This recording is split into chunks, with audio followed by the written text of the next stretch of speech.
Madison, Dr. Copass served in the Vietnam War in the Army Medical Corps and went on to lead a revolution in healthcare in the Northwest, training generations of paramedics. This room was designed by him. What if you could quantify a person's legacy? That phone was his hotline.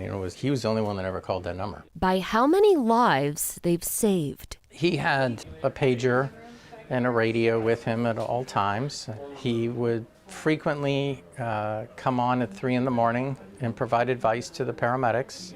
I don't know that he ever slept.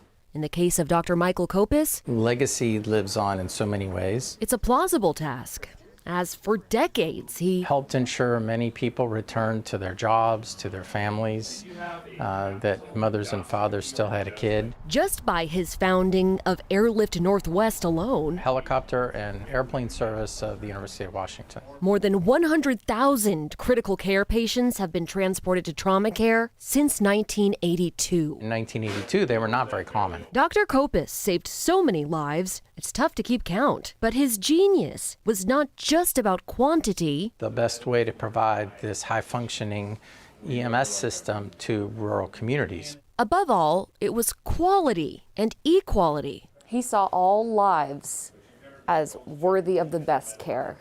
That's exactly right. During a work trip to Sitka, Alaska in 1981, he saw the need for rural health care firsthand after a bad house fire. There were several burned children. Children that needed to be transported to Seattle. He spent hours and hours trying to arrange for this transfer, and the children did not have a good outcome because of that delay.